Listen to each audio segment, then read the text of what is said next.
Ryan Westfield était assis dans son SUV noir, moteur éteint, garé sur le parking mal éclairé d'un café bon marché à la périphérie de Cleveland. Le genre d'endroit que les gens comme lui ne regardaient même pas en passant. Les vitres étaient légèrement embuées, l'enseigne clignotait par intermittence, et pourtant ce soir-là, Ryan n'avait nulle part ailleurs où aller. Il n'était pas venu pour manger. La nourriture, il en avait connu de toutes sortes, dans des restaurants où le silence coûtait plus cher que les plats. Ce qu'il cherchait, sans vraiment pouvoir le nommer, c'était autre chose. À 34 ans, il faisait partie de ces jeunes entrepreneurs que les magazines économiques adoraient, cités en exemple. Fortune fulgurante, décision froide, esprit calculateur. Tout dans sa vie fonctionnait comme une machine parfaitement huilée. Mais depuis quelque temps, cette perfection l'étouffait. Chaque succès sonnait creux, chaque victoire semblait déjà oubliée avant même d'être savourée. Il avait tout gagné, sauf le sentiment d'être vivant. À travers le pare-brise, Ryan observait les clients entrer et sortir du café. Des ouvriers fatigués,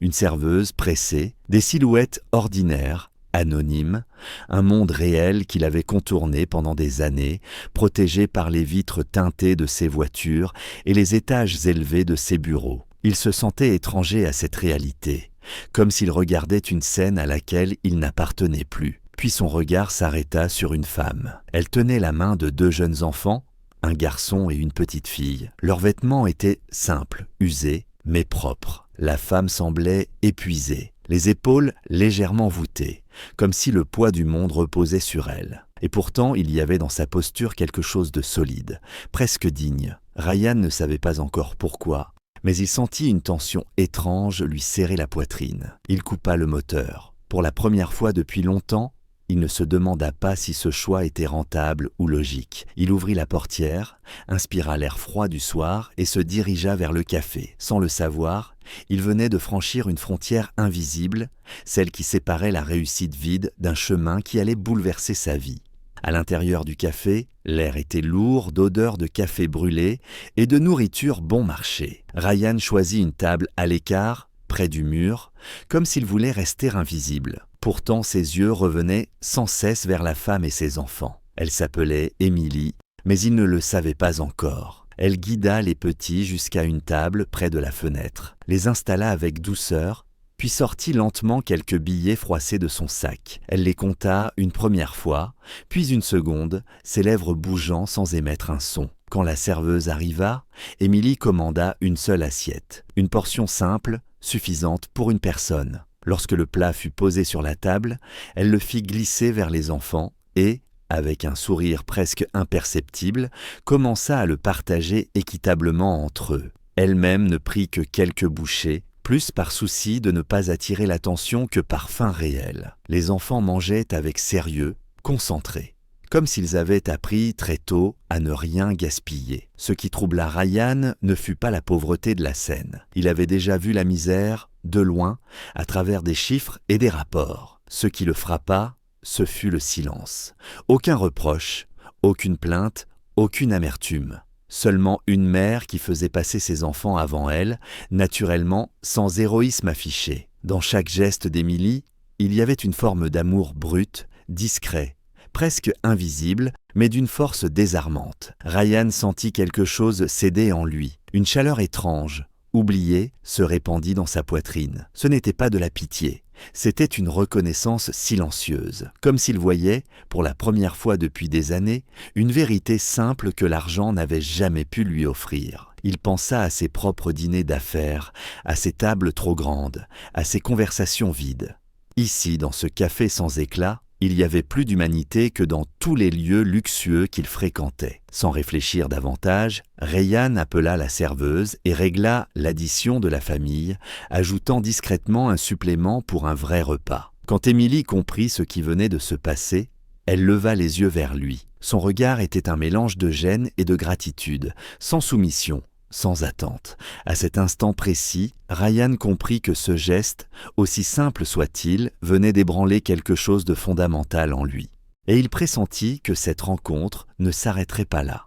Ils ne parlèrent presque pas ce soir-là. Ryan retourna à sa table, laissant Emily et les enfants terminer leur repas sans se sentir observés. Pourtant, quelque chose avait changé dans l'air. Il ne regardait plus la scène comme un spectateur extérieur, mais comme un homme impliqué, touché malgré lui. Lorsque la famille se leva pour partir, les enfants souriaient, rassasiés et apaisés. Emily inclina légèrement la tête en passant près de lui, un geste simple, digne, qui n'avait rien d'une dette. Ce détail resta gravé dans l'esprit de Ryan bien après qu'ils eurent franchi la porte. De retour dans son SUV, il resta immobile, les mains posées sur le volant. Les lumières du café se reflétaient sur le capot noir, mais il n'y prêtait plus attention. Son esprit était envahi par une question qu'il avait toujours évitée.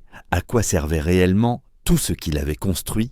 Ses entreprises, ses investissements, sa réputation, tout cela avait du poids, de la valeur, mais aucune chaleur. Ce soir-là, un simple repas partagé avait fait plus que des années de succès. La nuit fut courte. Ryan dormit à peine, hanté par le visage calme d'Emily, par la manière dont elle protégeait ses enfants sans jamais se plaindre. À l'aube, il comprit que ce malaise n'était pas une faiblesse passagère, mais un appel. Il pensa aux projets philanthropiques qu'il avait esquissés sans jamais les concrétiser, toujours repoussés par manque de temps ou par peur de l'inefficacité. Pour la première fois, ses excuses lui semblèrent creuses. Le lendemain matin, alors qu'il se plongeait mécaniquement dans ses dossiers, son assistante annonça une visite inattendue. Emily se tenait dans le hall, les enfants à ses côtés. Elle n'était pas venue demander de l'argent. Elle voulait simplement remercier l'homme qui, sans poser de questions, avait rendu leur soirée plus légère. Cette retenue, cette fierté tranquille, frappèrent Ryan de plein fouet. En l'invitant à entrer dans son bureau, il sentit une certitude nouvelle s'imposer à lui. Cette rencontre n'était pas un hasard, ni une bonne action isolée. C'était un point de bascule. Pour la première fois, Ryan comprit que son argent pouvait servir à autre chose qu'à gagner encore plus. Il pouvait devenir un outil, un pont entre deux mondes qui s'ignoraient. Et au fond de lui, il savait que cette décision allait transformer bien plus que la vie d'Emily.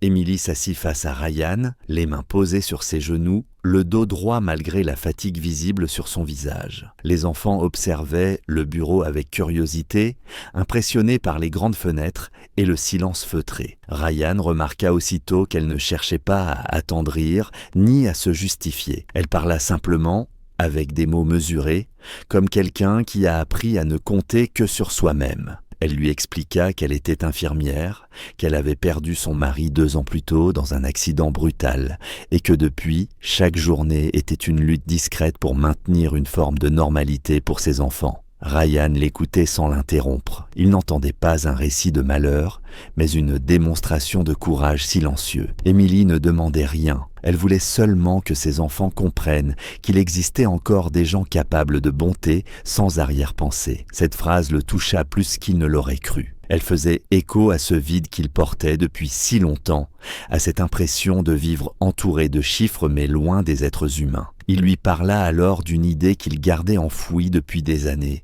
Un projet qu'il n'avait jamais osé lancer, par peur de mal faire, par crainte que cela ne soit qu'une façade de plus. Un fonds destiné à accompagner les mères seules, non pas avec des dons ponctuels, mais avec un véritable soutien. Logement, accès aux soins, accompagnement professionnel. Emily releva les yeux, surprise. Pas par la proposition, mais par la manière dont il la formulait. Ryan ne parlait pas de charité. Il parlait de partenariat. Il lui proposa de participer à ce projet, d'en devenir le lien vivant avec les femmes concernées. Elle connaissait leurs peurs, leurs besoins réels, leurs limites. Elle hésita. Accepter signifiait sortir de la survie quotidienne pour entrer dans quelque chose de plus vaste, de plus incertain. Mais dans le regard de Ryan, elle ne vit ni condescendance ni urgence à se donner bonne conscience. Elle vit un homme en quête de sens. Après un long silence, Emily acquiesça doucement. Ce n'était pas une victoire spectaculaire, ni une promesse grandiloquente. C'était un accord fragile, humain, bâti sur la confiance. À cet instant précis, Ryan comprit que ce qu'il venait de créer n'était pas seulement un projet. C'était le début d'une transformation profonde pour elle, pour d'autres femmes, et surtout pour lui-même. Les mois qui suivirent transformèrent lentement mais profondément leur vie. Le projet, né presque timidement dans le silence d'un bureau, prit forme à Cleveland avec une force inattendue. Ryan investit du temps, de l'énergie et surtout une présence réelle. Il ne se contentait plus de signer des chèques. Il écoutait, rencontrait, apprenait. Émilie, elle, devint le cœur battant du programme. Elle accueillait les mères avec une compréhension que personne d'autre n'aurait pu offrir, parce qu'elle connaissait leurs nuits sans sommeil, leurs calculs silencieux, leur peur pour l'avenir de leurs enfants. Le fonds ne promettait pas de miracle. Il proposait des solutions concrètes, un toit temporaire, un médecin qui écoute, une formation pour reprendre pied. Chaque victoire était modeste mais réelle. Une femme retrouvait un emploi, une autre obtenait enfin un suivi médical. Un enfant recommençait à sourire. Ces détails, invisibles aux grandes statistiques, redonnaient un sens nouveau au mot « réussite ». Ryan observait tout cela avec une émotion qu'il n'aurait jamais imaginée. Son quotidien n'était plus rythmé uniquement par des réunions et des objectifs financiers. Il se surprenait à attendre avec impatience les retours d'Émilie, les histoires anonymes de femmes qui, grâce à ce soutien, relevaient la tête. Il comprit alors que sa propre guérison avançait au même rythme que celle des autres. Le vide qu'il habitait se comblait, non pas par l'accumulation, mais par la transmission. Un soir, en repensant à ce café oublié au bord d'une route, Ryan sourit. Tout avait commencé là, dans un lieu sans éclat, devant une mère qui partageait un seul repas avec ses enfants. Il réalisa que la personne la plus sauvée par cette rencontre, ce n'était ni Émilie, ni les femmes aidées par le fonds. C'était lui. L'homme qui croyait avoir tout gagné avait enfin trouvé ce qui lui manquait. Et tandis que la vie reprenait son cours, une vérité simple s'imposa à lui. Parfois, il suffit d'un geste ordinaire, posé au bon moment, pour transformer des existences entières, y compris la sienne. Chaque « j'aime » est un signe d'empathie. Chaque commentaire, une voix. Abonnez-vous pour faire vivre ces messages.